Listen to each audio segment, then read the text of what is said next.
start this off with a little doll named Barbie. You know, the one that Mattel Inc. made? Barbie, who had the dream house, the pink Cadillac, and her many careers like dog sitting, astronaut, veterinarian, presidential candidate, and many, many more. Etc., etc. Etc., etc. I'm going to add this in real quick. Please do not hate me if and when in the next couple of days, especially now, Barbie movie just came out. When you hear her name, you end up connecting it to the case I'm about to say and me. Be kind.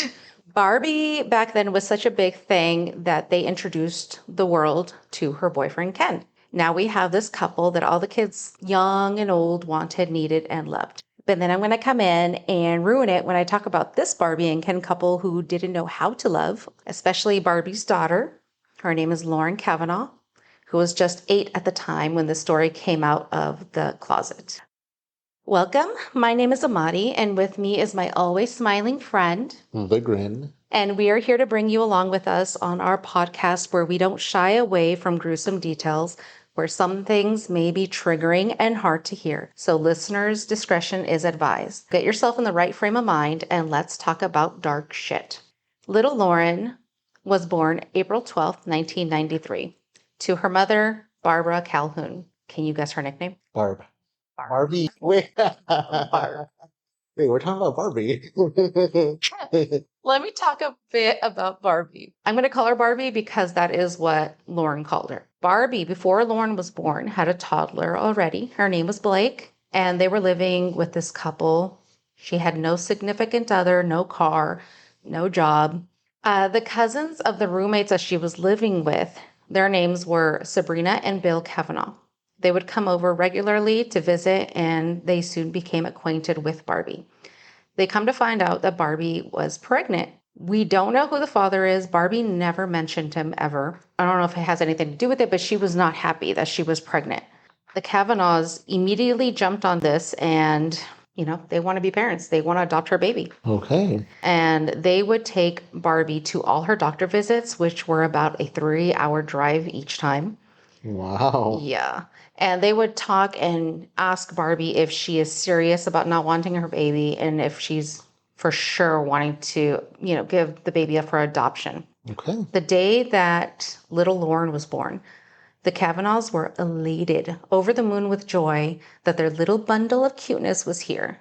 Anytime somebody would pass by the hospital doors, they're showing the baby off. This was one of the happiest little family filled with so much joy, but of course, because I'm telling it, that didn't last long. We don't have a happy ending. No, because why would I talk about it? I talk about good things too, but So at 8 months, when she was 8 months old, they received a call from Barbie saying that she had changed her mind and wanted Lauren back. The Kavanaughs called her back and told her to get a lawyer. Barbie goes and tells her mother, let me introduce you to her loving mother, this special person. Her name is Doris Calhoun.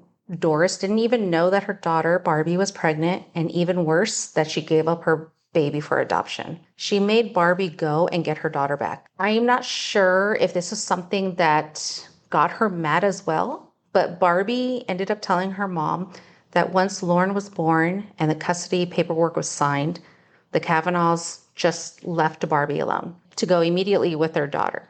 Mm-hmm. Barbie was alone, and that 15 minutes later, she had changed her mind. This is what she told her mom. Doris had spent half of her career as a paralegal and decided that she is going to do what she can to get Lauren back.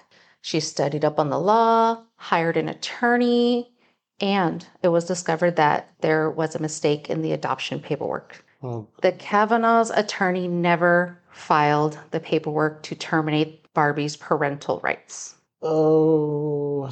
So because of this mistake, Lauren would have to go the next year back and forth from her parents' house and Barbie's. During this whole back and forth, Barbie started dating a high school friend, and his name was Kenneth Atkinson. Let's call him Ken. Yep.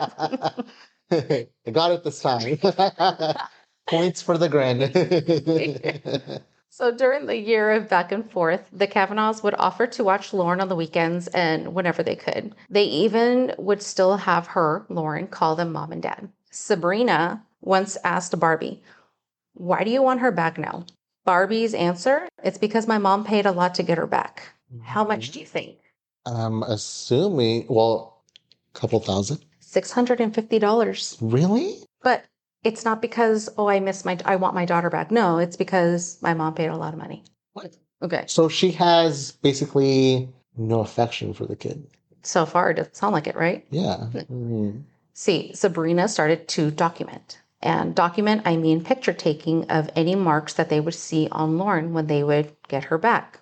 And I don't mean like little marks that little learning to walk toddlers get, like, okay, it wasn't like that.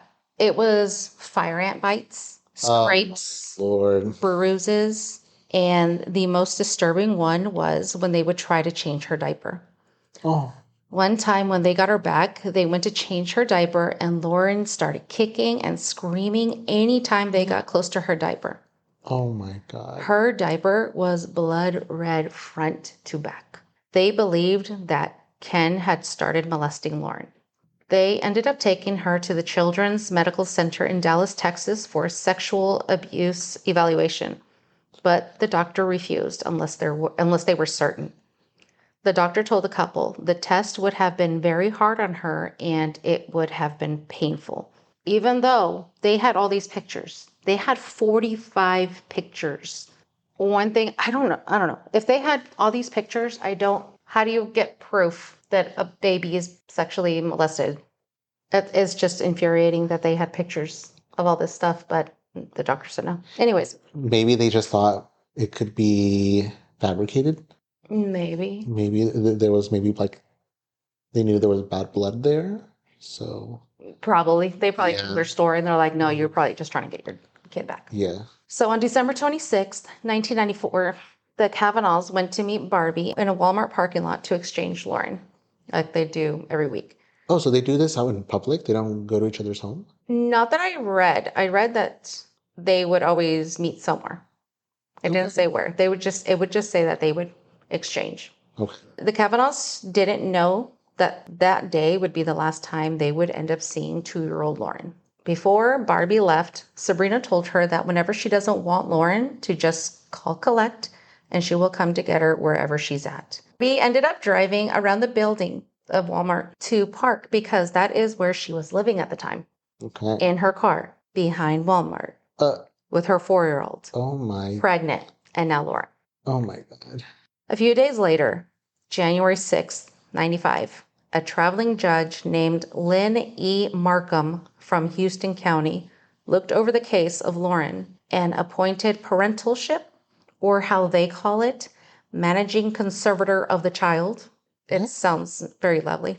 To Barbie, and decided that Lauren didn't need to continue a court-ordered relationship with the Kavanaughs anymore. They decided that? That's what the judge decided. And you want to know his reason? What? Is even though they had 45 photos, proofs of what they had, of what's been going on, he said that the pictures would do more harm to Lauren than her mother ever could.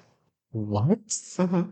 And there was even an interview with him years later on, and he said he still stands by it, by what he said, by his decisions. What? Yeah. But she's homeless. She has nothing. Nobody knew that. Nobody knew that? They didn't know that. Oh. After all this, Barbie and Ken would find a place to live that wasn't a car. It was said that Barbie would sleep on the floor with Lauren on a mat or a pallet, I've read, until Lauren started getting up in the middle of the night and started wandering. Barbie couldn't have this, so she started locking up Lauren in the bathroom. For a while, this family was moving around quite a bit. Barbie didn't work. Ken was a freelancing carpenter. So because of this, every time rent was due, the family would pack up and move. They actually got CPS called on them a couple of times. Okay. Once, when they were staying with a friend, her name was Stacy Wilson, in June of 1995, she saw Lauren tied up on the bed with her legs spread open. She was 2. She was still 2. Oh my goodness. Just a few months after getting parentalship. I don't know what happened. I don't know if it took her a bit to say something or if CPS took a bit, The friend or? the roommate Okay. that saw this. But when they finally came to check on the situation, they were gone. They left already. Oh my gosh. hmm Yeah. 18 months later, CPS was called again because they were told that all the kids were seen eating moldy food. Kids. So she already had the kid that she was pregnant with. So now they have like what, 3 kids now? Probably pregnant again, 4. Oh my So once God. CPS came by, no one was home. There was a couple walking nearby, and they asked the couple's name and if they had seen the Atkinsons. This couple was Barbie and Ken. And CPS didn't know that because they gave their names as her maiden name, the Calhouns, Mm-hmm. and they didn't have pictures of what they looked like, so they couldn't tell it was them. Anytime Ken and Barbie would take the kids to get fast food, they would put Lauren in the trunk. So they were only treating Lauren this way. Yes. Okay. She would have to sit and lay there hearing the whole family eat and enjoying themselves while she had nothing to eat. Sometimes when the whole family would go out, they would leave Lauren wandering the house or just lock her in a closet. Even if you're 2, you're still a baby. Yeah. They would take her out a few times. It's only a few times though, for a few years. Every once in a while, they would all go visit their dear old mom, Doris. Lovely Doris. Where is Doris? Why isn't she in the picture? Right? She fought so hard. Yeah. For her beloved grandchild, which, That's why I call her lovely. oh my God. She's lovely, especially things that she would end up saying later on. Well, she's something all right. Huh? She's something all right. Oh, I thought you said that she sounds all right. I was like, No, she's something all right. lovely Doris would say that anytime Lauren would come over, she would eat everything and hide it under pillows. For example, like pork chops and ham bones. She even said that she was like a pig. So the child was starving. Yeah. So Thanksgiving of 1999 would be the last time that they would bring over Lauren to Doris's house. They did that because one of the times Doris asked Barbie, why is Lauren eating like that? Mhm. And Barbie would just say that she has an eating disorder. So they stopped bringing her over. And anytime Doris asked, where's Lauren? Oh, she's sick or she's staying with a friend. Always an excuse. Mhm. Okay. But I never understood. I don't get it because you fought so hard for her to have her baby back, Mm-hmm. and your daughter's coming back to visit you Mhm. without the grandchild that you fought so hard. So Yeah. why doesn't this piss you off? Yeah. You want to see Doris, where is this caring grandmother? Yeah, caring grandmother. Barbie and Ken, they would feed Lauren every once in a while. They give her the occasional crackers, soup, and every once in a while when the parents, I don't even like calling them parents. They're not parents. No, every once in a while when Barbie and Ken were away, her older sister, who was only 2 years older than her, Blake, Okay. would sneak her a tub of butter. And I mean the big tubs, like the Betty Crocker big tubs of butter. She was still a child herself. So Yeah. she gave her anything that she could just so Lauren can eat. Lauren recalls a time that they did give her macaroni and cheese. They made her chew it and then spit it out. And spit it out? Yes, they wouldn't let her swallow it. What? That's why they're not parents. They're not parents. It makes me gag just saying parent. They're monsters. But continue. Yes. With Lauren having a freelancing daddy that she did, Ken made a partition with cabinets in a windowless room for her. He made a hole in the floor and placed a potty chair over it. Barbie would come to say that whenever Ken would get mad at Lauren, he would duct tape her legs at the calf, bind her hands behind her back, and throw her into the crawl space under the kitchen pantry and called it the hole. This does not sound like the Barbie Dreamland. This is the opposite. This is a house of horrors. Yeah. This is Barbie's version of Nightmare Barbie. Is there a Nightmare Barbie? Well, I guess there is. So the Atkinsons finally settled down for the time being in Hutchins, Texas. They gave Lauren a new room. It was a 4x9 master bedroom closet that became her new home. Mm-hmm. So they would take her out of the closet, though, every so often. They would take her out to wash her, but not like a bath with bubbles or anything like that.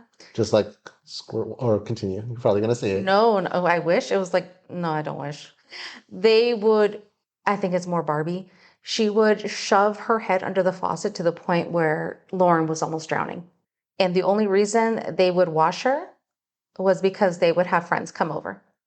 And these friends would come in and pay Barbie and Ken, these beautiful monster people, Ugh. were selling Lauren to these so-called friends for Mhm. them to do horrific, gruesome things with Lauren. She was still a baby. How old is she now? She is between the ages, I believe, of 3 and 7, 3 and 8. Oh my gosh. hmm Ugh. One of them would, every time he would come over, he would be wearing a clown mask while he's violating her. Oh. So obviously she grew up scared of clowns because of that. She was also scared of country music. They would play country music. Yep. Barbie and Ken would play real loud country music to drown out her screams and cries. But not just when the friends were over, but also when they, Barbie and Ken, would go into the room with Lauren as well. Well, they You know. participated. Mhm. So they were sadists. Ugh. They just It's make me want to gag. disgusting. Lauren's older sister, Blake, when she was younger, she remembers hearing Lauren cry a lot, but she didn't know what was going on in there. hmm You know, she's still little herself. Yeah. There were a couple times where Blake took Lauren out to give her a wash, and she did notice that her genitals were red and tender looking. Uh-huh. She remembers trying to speak to Lauren, but she couldn't. She said it was like talking to a 3-year-old, and she couldn't hardly understand her. So I'm guessing, not guessing, I'm sorry. By this time, she was like 7 years old, and she could barely talk to her. Well, yeah, because she was locked up. I'm assuming they didn't send her to school. Oh, no. Yeah. No, they didn't. Yeah. All of this activities Yeah. would go on for years. So now we're on July 11th, 2001. Barbie left the kids with Ken so she can go and visit some cousins in Dallas. Let me tell you why I said cousins. Barbie would get all dressed up, boobs out, hair done, pretty much go out every night to the local honky tonk bar, and there she would meet some fellows and call them cousins. Ugh. Yeah. So, anyways, on this particular day, while Barbie was away visiting cousins, Ken called his neighbor, Jeannie River, to come over. Jeannie thought that she was just going to go over there and he was going to show her their stash that they have, you know, recreational. hmm But she was, no, this wasn't it. Ken opened up the closet, and there in the corner sat a naked 8-year-old Lauren. Jeannie was afraid because she thought she was looking at a little monster, not Okay. realizing that it was a child. She says, quote, "Why is she naked? Do you hug her? Do you hold her? Do you feed her? Does she know she's loved?" The only thing that Ken said to Lauren was, "Hi, Lauren." And after Jeannie saw her, he closed the door and hugged Jeannie. He got emotional. What? But yet he closed the door On Lauren. on Lauren to get a hug from her. What a dust mite. I've never heard that. Yes. Oh God, when I heard that part, that just infuriated me. Like, Ugh. you're getting emotional? Are you serious? There's little 8-year-old. What Yeah. is wrong with you? Jeannie, I'm sorry if your name is actually Jenny. I'm saying it wrong. Immediately went to tell her husband what she saw at their house, and his name is Joe. They end up calling the police.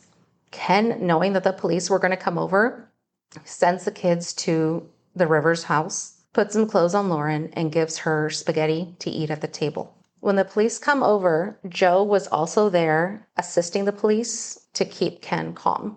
The first officer on scene was Officer McLean. He asked to see where Lauren was.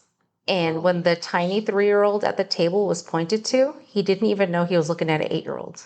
She was that tiny. She looked 3. Officer McLean asks Lauren how old she was. She responds with 2.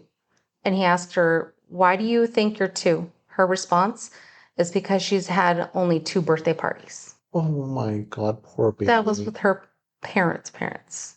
That day, she weighed a mere 25.6 pounds, only 4 pounds more than her second-year check-in when she was still living with the Kavanaughs. Officer McLean would recall so clearly and sadly what the condition of Lauren's room closet was. He says it was carpeted and urine just squished up around his shoes. There wasn't a dry place I could find that wasn't soaked with bodily fluids, and there were feet. I cannot speak. I'm emotional.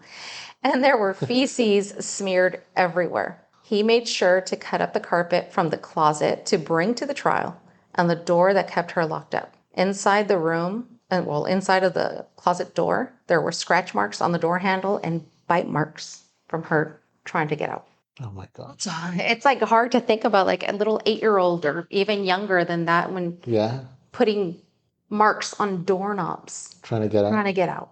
Like a little tiny human. No, not even tiny because she looked like a 3-year-old. Yeah. So it's not like a normal 8-year-old trying to get out. No, she's tinier. She's weaker than that. Yeah. That's horrible. When they brought her to the emergency room, the doctors had stated that she looked like a Holocaust survivor with a bloated belly, protruding ribs, and arms the size of a quarter all the way around.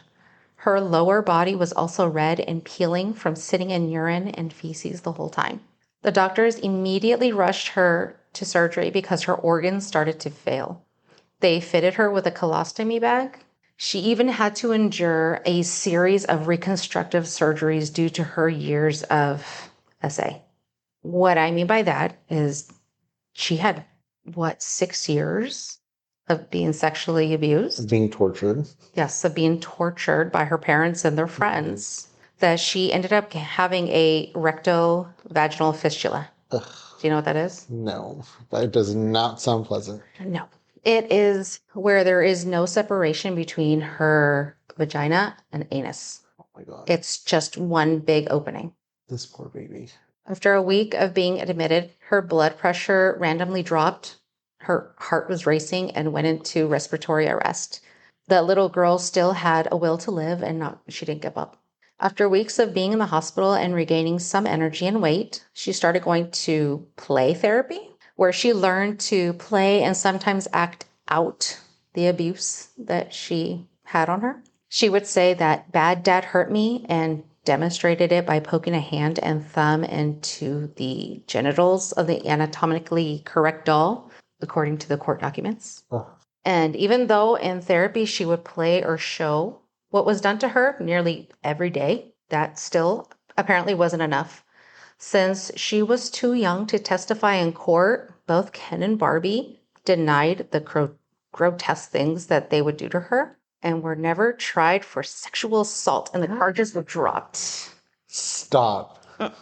Oh, no. Even though she had to get reconstructive surgery for the rectovaginal fistula. Oh. But this is disgusting. Yes. Originally, gag. Okay. Okay, deep breath. This is so gross. Yeah. Originally, Barbie had pleaded not guilty, but halfway through, she switched to guilty because she wanted to spare some of her kids having to testify. She loves her babies. Oh, she is also a dysmite. She makes me gag. They both make me gag. One good thing about this is that Lauren was able to reunite with the Kavanaughs, and they were able to bring her home. Now that they have her home, this wasn't easy for Lauren to be a part of a normal household. Yeah. Quotation normal, because she's scarred. Yes. She doesn't know what normal is. No. She would sleep in the tub. She didn't know what a bed was. She knew what a bed was, but she never slept in a bed. So a tub was more secure to her, I guess. One time, this was so sad. One time while they were out, she saw a father putting groceries in bags in a trunk. Lauren started crying and telling her dad that a man was putting a child in the trunk because that's what she was used to. Anytime something was put in the trunk, it was her. She's severely traumatized. Yeah.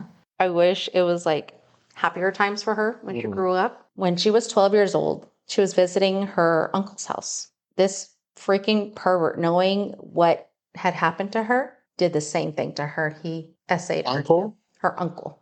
Family of the Kavanaughs. Yes. He knew what happened, and he ended up doing it to her too. Please tell me that this man was charged with essay. Honestly, I didn't look into it, but I'm hoping because it's out there, I'm hoping he did too. And it's sad because he knew what happened to her. Yeah.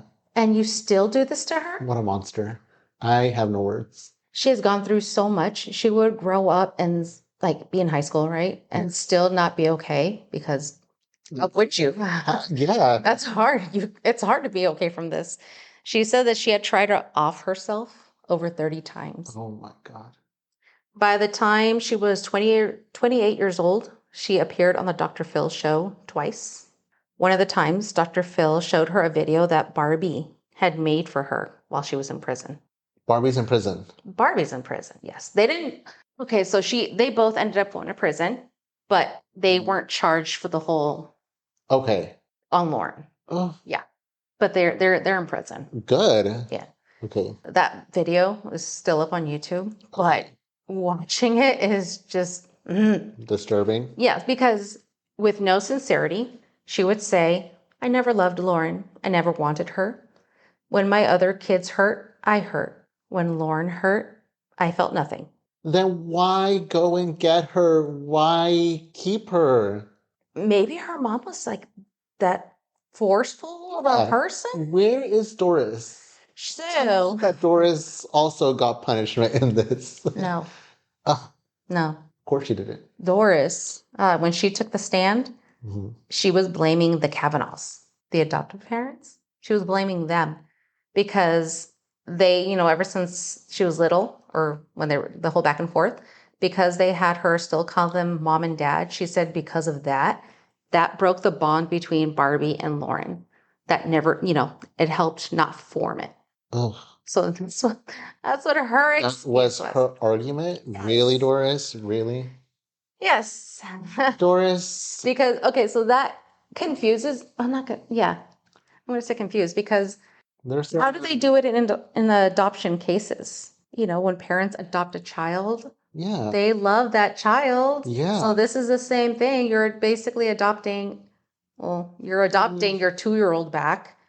Well, Doris is just, all I gotta say is there's a special place in hell for you. So yeah, there is.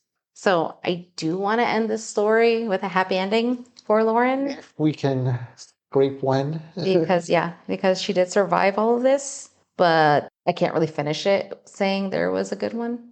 Because in 2019, she ended up going to court for sexual charges with a 14-year-old, Lauren, in Louisville.